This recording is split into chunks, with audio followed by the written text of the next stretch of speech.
And hello everyone. Welcome to the final part of the Westworld Season 1 presentation. Even though I thought the last video was quite interesting, there was a whole lot of notes that I made all the way up to episode 7. I watched the last 3 episodes. There wasn't that much more to talk about, but I wanted to catch up on what was there. I had done a video on Plato's Cave for you again a couple of days ago, and it just didn't turn out well. There were a couple of interesting topics. I was getting into the Mandela effect and the symbolism of the sun and the moon. So we might get them. We might get them into this video today. We'll give it a shot. But let's begin with Westworld, and I'm gonna. Well, I'll go in order of the remaining episodes here from episode 2. I'll still talk in general throughout what's being presented in this program. So I don't want to go into more into the humans or robots metaphor. I think I did enough of that in the last one. So we want to move on to what else was Westworld possibly showing us, at least in season 1. So see episode 2, where we first met William and Logan on the train. This episode was all about what the park was supposed to be for the humans. Why the humans would be so engrossed in this world. And that was we first heard it from Logan telling William, because this is the place that will answer the question you've had of who you really are. So again, we had Dolores way back in episode 1, right? Trying to understand who she was and that she was in a dream and understand her in the dream. And now we're being told from the human side. We're getting the same information. With the idea that if you gave people no rules, no regulations, no expectations, and supposedly no monitoring, it's quite obvious that they are being monitored. But if the human assumed they weren't being monitored, assuming that they had no consequences for their actions, how would humans behave? How would people behave? How much does our belief structure, because that's what it is, belief structure that some sort of deity, some sort of gods, some sort of whatever are watching us, recording our moves, going to judge us either short term or at some future point, how much does that change human behavior? That if humans were ever, say, to find out nobody's watching you here, nobody really pays any attention to what you do or what you don't do, from the standpoint of some cosmic scheme of things, it doesn't matter, how would humans behave? Now, I mean, humans already are told that there are these deities watching you, and various religions have all sorts of presentations of how after death will somehow, your after death transition state will somehow be dependent on the quality of your life, the way that you lived, so to speak. And even then, humans are like a scourge on this planet. Humans in the general sense are just a giant destructive force on this planet. So what would happen if humans thought it didn't matter at all and they weren't watching? I think you're getting a sense when you see Westworld would kind of be it, that partially the way the human mind is currently structured, right? The way the parasite has taken over this place, and you might say the coding of the controllers in the humans, that's the parasitic mind. That's not that wouldn't be the true sense of what we saw by episode 10 of Dolores speaking to a true self, even though she's not supposed to have a self, being a robot. She did. And so it's this coding that is so out of control that literally a system of morals had to be introduced to humanity in order to have some control over the impulses of the parasitic mind. This is a very massive topic, to see that if a human being has their parasitic mind removed, if what you've always known yourself, your egoic structure and your what you think of as your personality and your identity, if that gets removed, like literally removed, you don't need a system of rules and regulations and what to do and what not to do. You're going to behave quite comfortably and naturally here. Now that doesn't mean that, so you've already gotten into one topic and we're already moving into several other topics right from one discussion point. And that is, a lot of people come to Westworld, they watch the show and they say, too much violence. This is too much, it's too violent. I don't want to see this. It makes me, it bothers me. The unbelievable amount of violence. Take a look out your window. And I don't just mean the human world. I mean, look at the construction of this reality. Go walk into the forest. How many insects have just been killed by ants to take them back to their hill? How many worms have just died in the last 2 seconds to feed birds all over the world? How many small little minnows have been eaten by fish? How many whatevers have just been killed in the 1 or 2 seconds that have just gone past to feed something else? As Richard Rose used to say, this place is a slaughterhouse. That's what it is. And I mean, we can have all of these ideas about nature and the beauty of nature and the peacefulness of nature.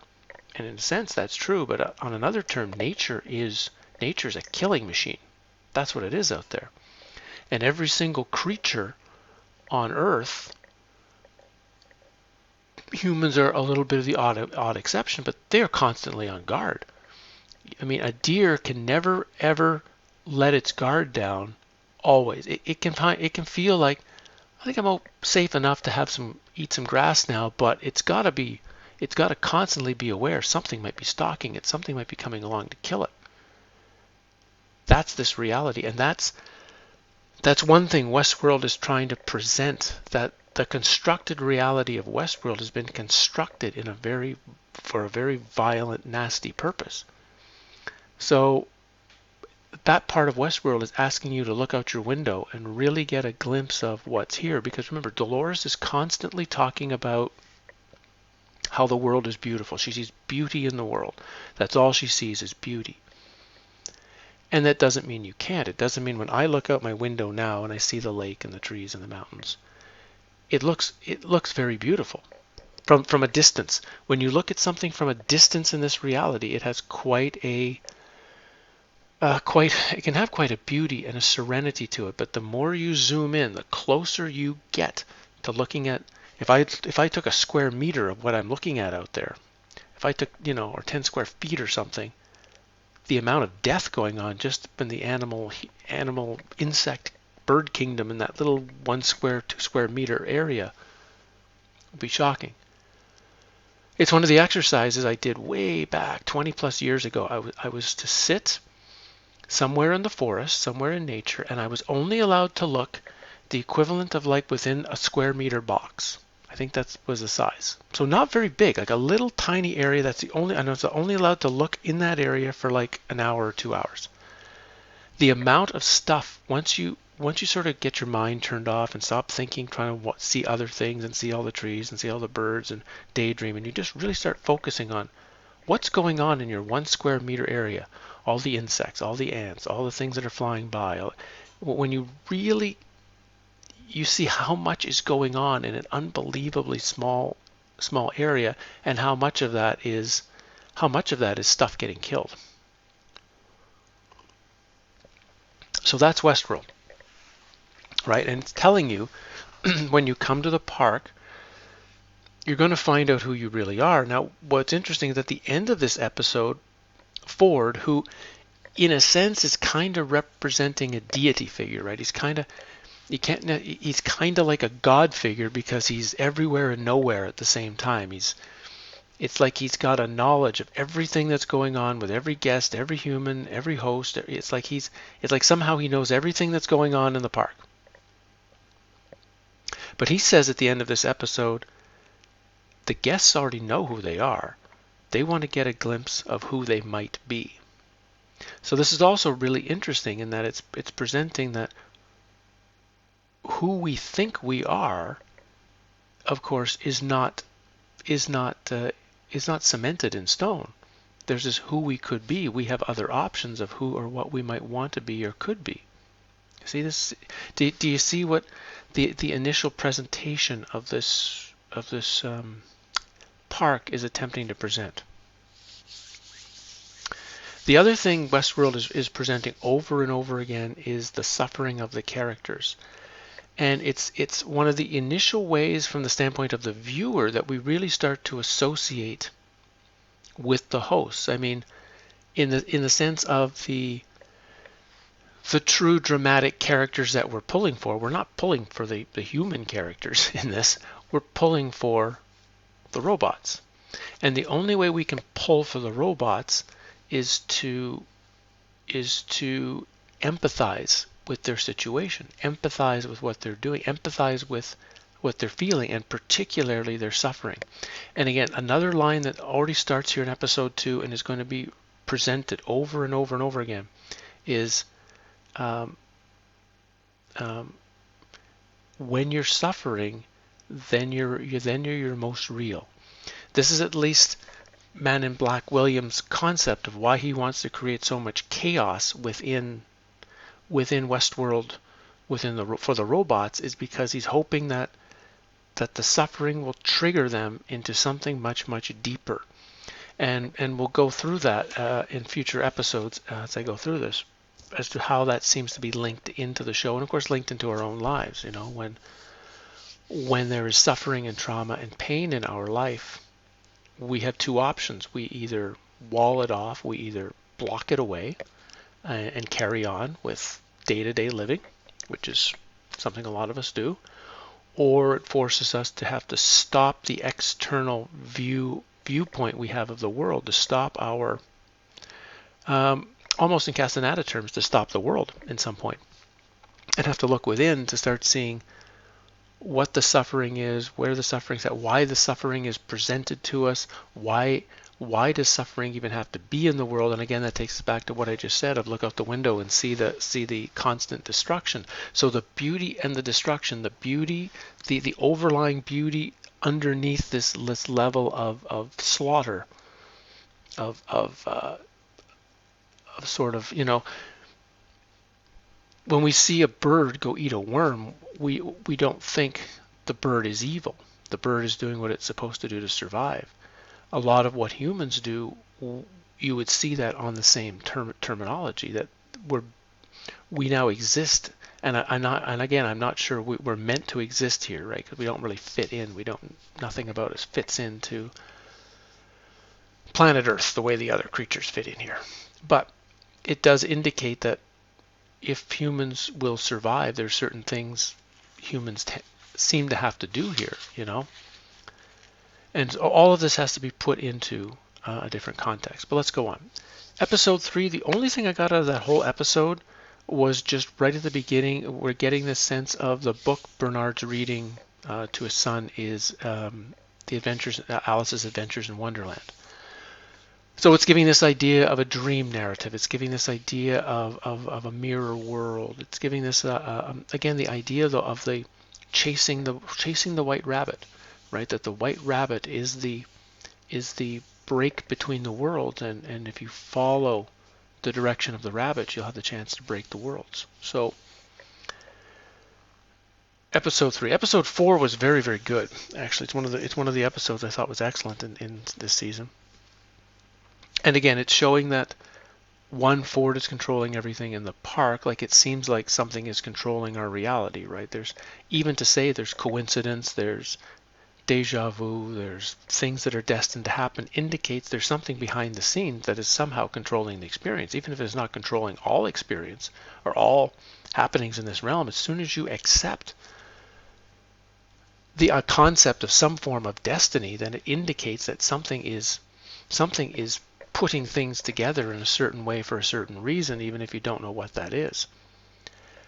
We get a better look at the character of Maeve, who is, it's very interesting because Westworld has its two main characters, the two main characters that you're pulling the most for. The two main actual heroes of the show are both female, which is also very, very interesting that you don't see that in television very often.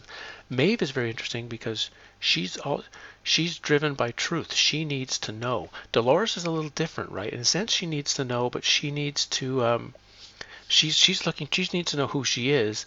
Maeve is looking to know the truth of her reality. So we're seeing two different kind of seeking, two different kinds of seeking, two different ways of seeking portrayed.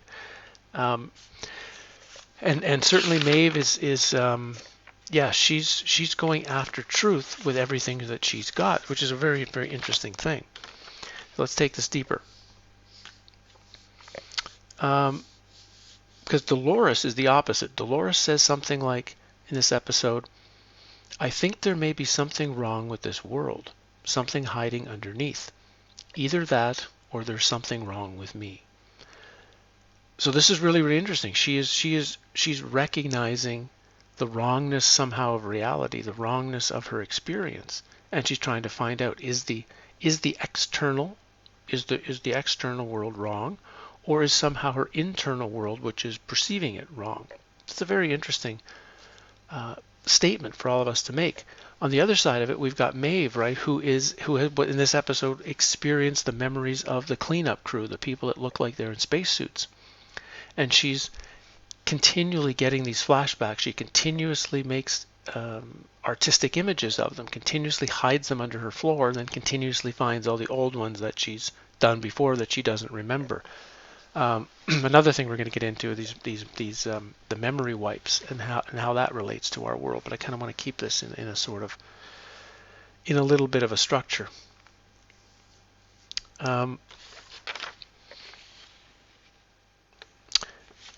Man in Black, who is at this point, he's taking Lawrence on one of his trips, and it was really interesting because there were so many clues that William and the Man in Black were the same individual. Buzz Talks, that the group I had talked about, who did the really good reviews, they picked that up in episode 2. These guys, they were really aware. I haven't seen their reviews for the other years yet. I might do that as I go forward. But they were they were very, very astute with what they were seeing. But even here, Man in Black is walking around Lawrence, and he says a very interesting line that again begins to try to tell you who this character or what's driving the character that's hard to understand. And he says to Lawrence, you've never made a choice of your own. You've always been a prisoner. What if I told you I'm here to set you free? So that was my first revelation that again, Westworld is a symbolic Plato's Cave, and that in a sense, all of the robots are chained to the cave.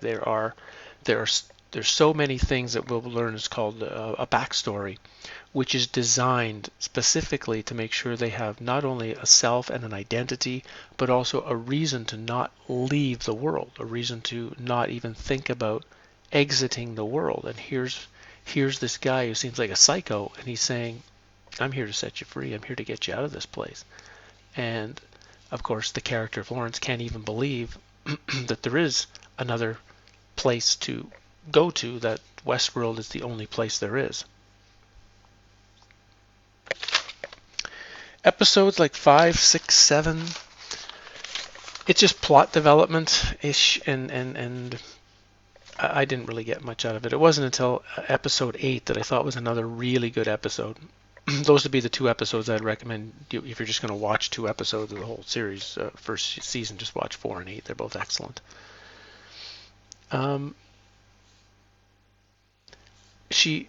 Maeve learns about her daughter and the experience of their deaths.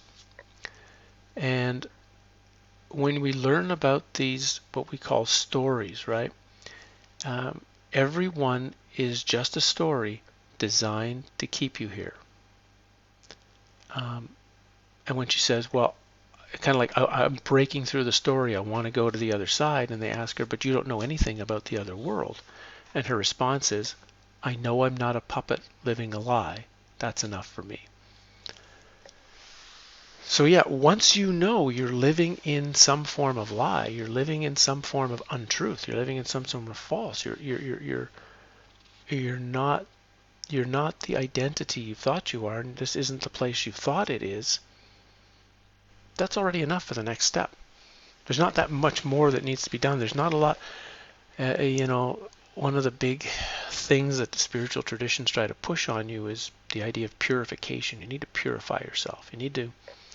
You're somehow full of sin, and you need to clean yourself so you can go on. And actually, you don't. Actually, you just need to see through the lies. What you might call purification, or cleansing the self, is cleansing the false mind that has overtaken your real mind. That's about all. That's really what purification is. Purification is just a way of operating smoother in the dream, a way of interacting easier and functioning easier. It's not going to make any difference for seeing through the lie. Seeing through the lie is recognizing you're a puppet, as we'll see, is not very difficult. Or it's very difficult to do. Ford reminds, every host needs a backstory. The self is the kind of fiction for hosts and humans alike. It's a story we tell ourselves, and every story needs a beginning. Your imagined suffering makes you lifelike. So the whole idea of the story of our life, of course,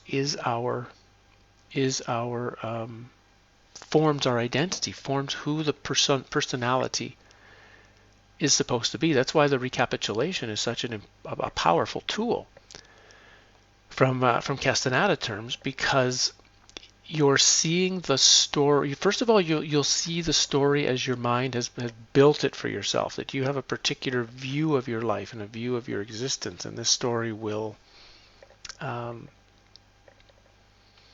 this is the story that you have built your identity around, right? And you need to see that clearly. But as you do the recapitulation deeper, you'll begin to see that the story you believe about your life is not really the experiences that you've actually had, are not really the feelings you had in the moments you experienced them. And that becomes powerful because you start, every one of those that you break, every one of those old stories about your life that you see through as not the way it really happened and see what really did happen, there's certain elements of your current identity and your current personality that will have trouble holding on because it's linked to these certain concepts and ideas. And as a few plugs begin to get pulled out, you might say, there's now room for new building of this thing you see in the mirror every day. You have a little bit of a chance to, you might say, build, not if someone else builds your robot upgrade. You can do your robot upgrade yourself, but you have to see all the story foundations that you're built on. And in episode 10, they spoke of this thing called a cornerstone, right? In the Bernard Arnold story, that was the death of his son. And that sort of that's the driving force to everything that the identity is now going forward from. And we all have this. There's a moment in all of our lives that is like a defining force that tells us what's the one story in our life that makes us really, really different from everybody else, that really, really set up our mental structure and identity structure, and this idea of a cornerstone, which is also a Freemasonic term, right? Every building has a cornerstone, the thing that the building is built around. Even though the cornerstone doesn't make any more difference from the other three corners that are taking the weight. They're all going to take the same amount of weight of the building equally. One gets this special focus. And you might say it's the same thing. We have four corners, you might say, to our identity. We have four directions of our identity. We have four sections in native tradition, but we focus on one. We make one direction our cornerstone. It's also that's from the negative side. On the positive side, it's also quite positive, because then it means each direction has its own power, right? Each of the four corners has its own unique strength, has its own unique. Even though they're similar, they're not exactly the same. And if we get to, on the other side, if we get to know the power within that direction, the power within the one of the four corners that we're using, we gain this knowledge of like a deeper, I don't want to call it magic, that's not the right word, but just some deeper skills and some deeper insights and some deeper tools that may not know that we have access to. It's one of those things when people find their power animal for the first time and really begin to connect with that power animal and start to see that the traits of that animal are traits of their own. The certain things that the animal can do, or certain things that the animal is known for as being, the bear is special because of this, the eagle is special because of that, the groundhog is special because of this, the frog is special because of that, and they see they can tap into the same kind of specialness because them and that animal have a connection. You gain these, or you realize you've had certain gifts and abilities that the other person doesn't have because you haven't even realized other people don't have them. You just think, oh, everybody's like me. But you start to see, oh no, that's actually different. That's a unique gift in my world, and you begin to accept it and have gratitude for it, as opposed to just treating it as something that's there. And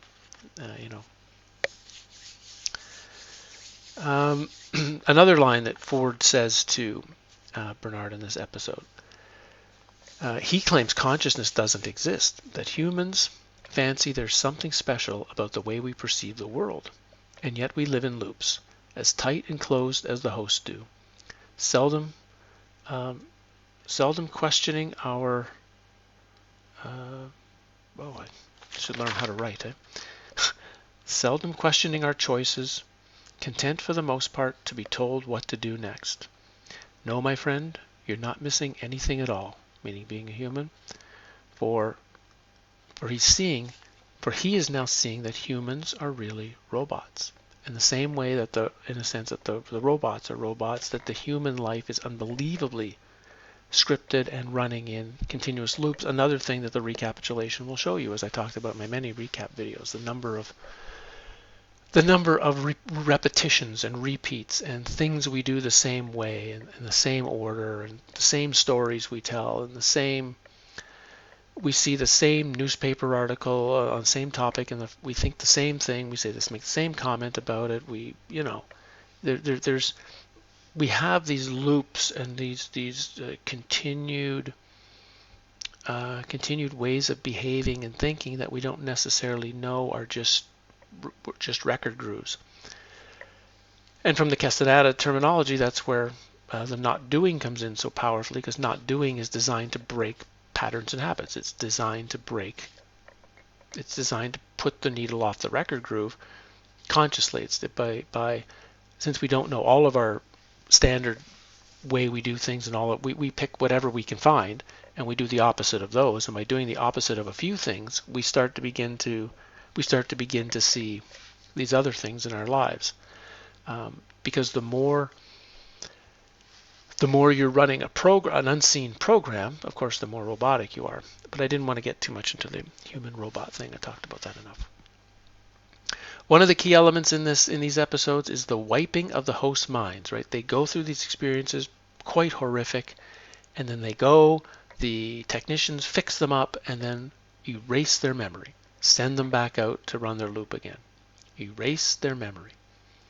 And isn't that what humans are told about our total existence? If you go listen to spiritual traditions, oh yes, you lived a previous life, you went into this other world, you thought about your life, you thought about the next life, and then all of your memories were erased. All of your memories of all of your last experiences were erased, and you were sent back in here ignorant. Now, from the standpoint of anything, if this was really a place of learning, if this was really a place of evolution, as people try to tell you, or of reaching higher realms, if that's really what this place was for, that's the dumbest thing you would ever possibly do. That's just stupid.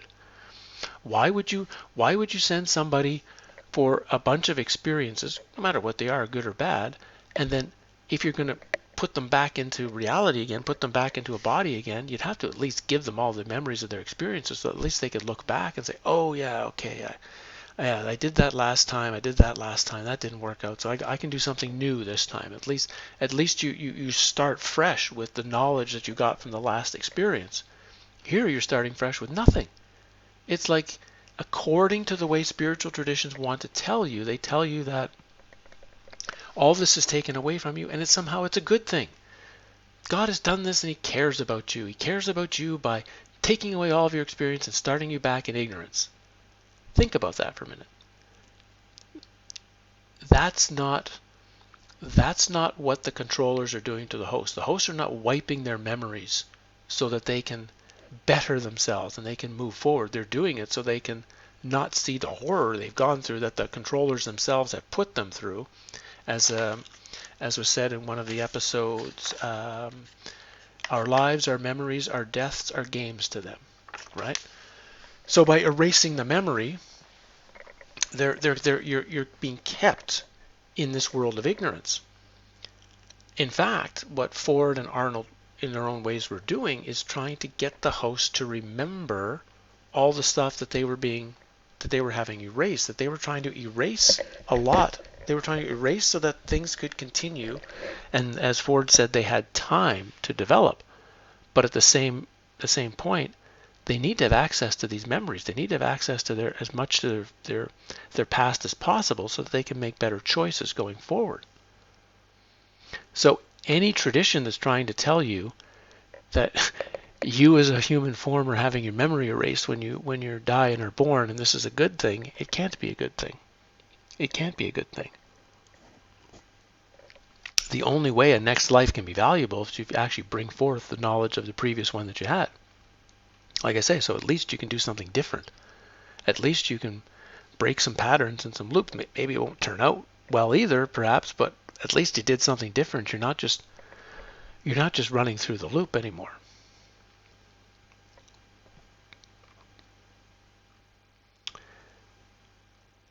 So many traditions also talk about how this is just a world of experience. This is a world for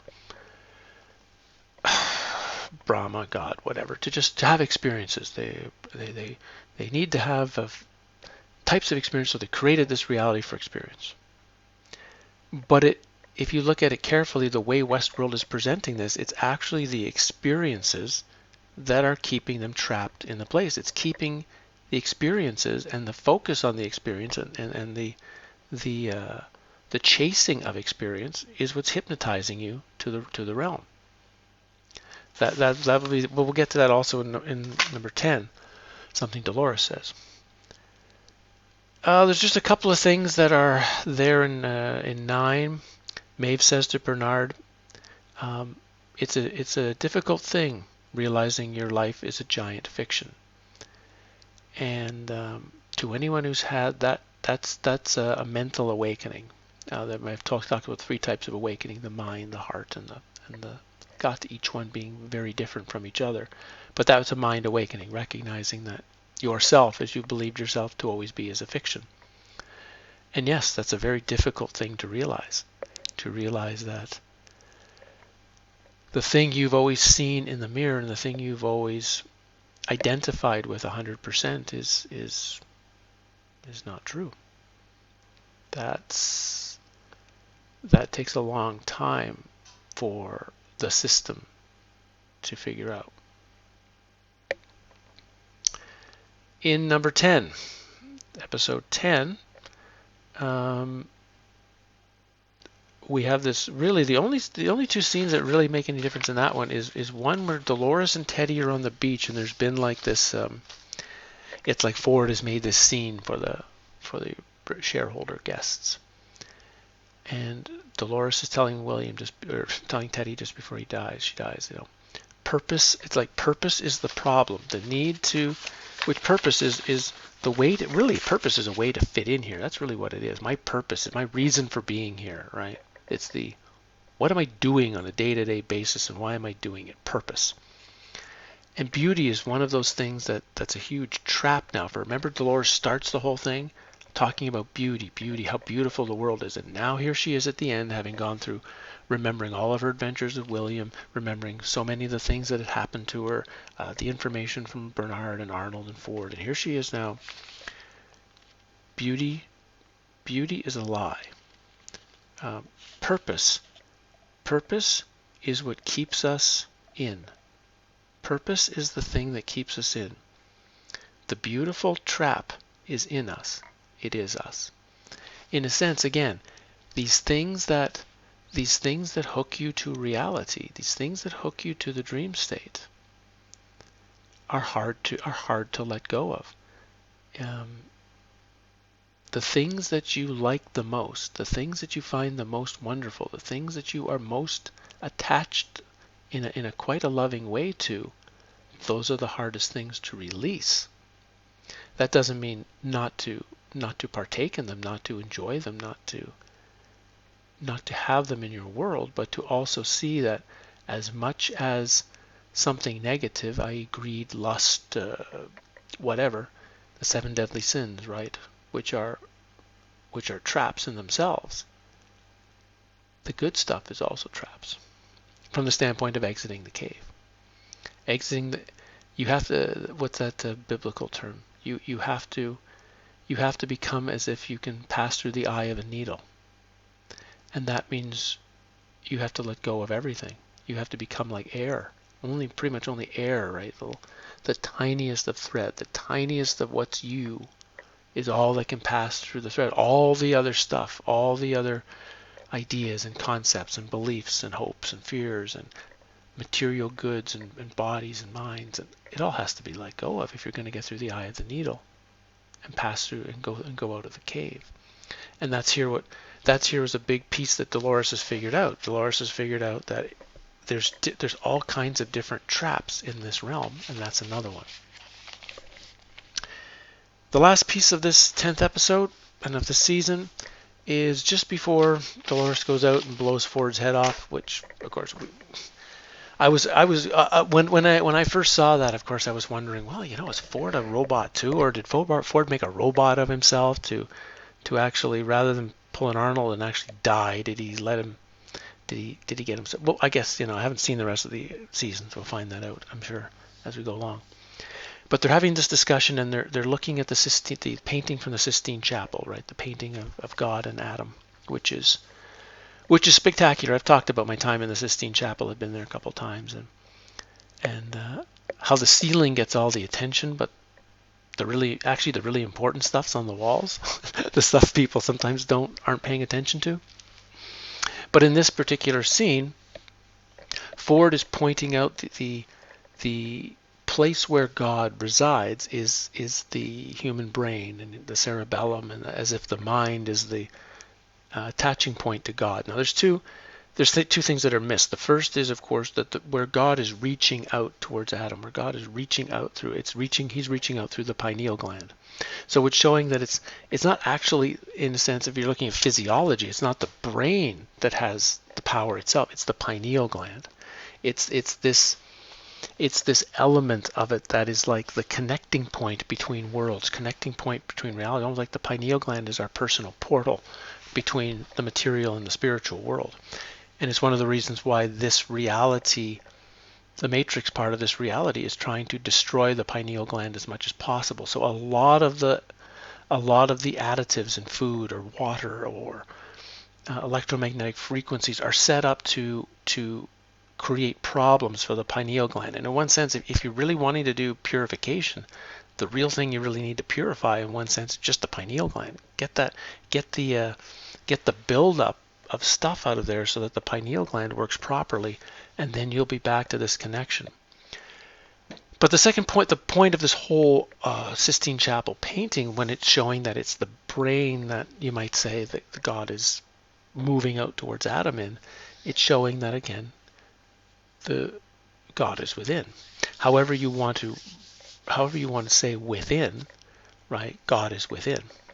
God is within the form that we think of as ourselves.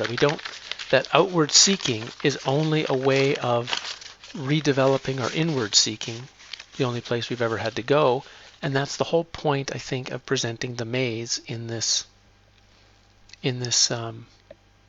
show, because it ends with Dolores sitting in the room, believing she's been talking to Arnold Bernard, and then realizing the one who's really been talking to her has been what you might say the true self, or the real self, or whatever is truly real within us, that's always there as our true guiding force. That's the center of the maze. And this idea of a maze is of a labyrinth. They call it a maze, but really it should be called a labyrinth, because a maze has this idea of making things difficult for you, and the labyrinth isn't really a maze. The labyrinth is just circular movement. It spirals within spirals. It's movement and movement and movement until you get to the center. Now, of course, the standard labyrinth in the ancient myth has the Minotaur in it, which of course would represent the human mind or the parasitic force, or the thing that tries to stop us from getting to the center, to getting to our true self. But when you see that the labyrinth is the most spectacular metaphor we have on so many levels, along with Plato's cave. Plato's cave should have had a labyrinth metaphor placed within it. Like, it shouldn't have just been the cave. There should have been it should have been when the prisoner gets up, they start moving in a labyrinth type fashion. They're spiraling to find this true center, the center of the maze. It's why it links to the video, two videos coming up on the Serpent Rouge, because the Serpent Rouge, the weird document that came out in the 1960s on the story of Rennes-le-Château, needs to be understood as a labyrinth. That it's actually like walking you through a labyrinth while you're reading it. That you're reading a document about a whole lot of elements, but what you're really doing is walking a labyrinth, which means if you walk it properly, you're walking within to the center of yourself. And the center of the self is it's this great power, right? Like, prayer has great power. It really does. I think I talked about it in an episode. It's in the book anyway. That prayer is one of the elements towards manifestation and functioning in this dream better. But the question or all the ideas of prayer take a deeper step when you start asking, who am I praying to? Who or what am I really praying to? Who or what is really answering me? Because it always begins as there's weak little me here and there's powerful something else there that I'm praying to. If the possibility again that prayer is a way of reaching the center of the maze, a way of reaching which is just the deepest part of you, which is, if you start seeing that the prayer is to the deepest part of yourself, then it links more to this native Indian idea of, well, as soon as you pray, it must start to be happening, because why would your truest self not listen to you and not try to help you and have wants for you? That you don't need to create this godlike figure.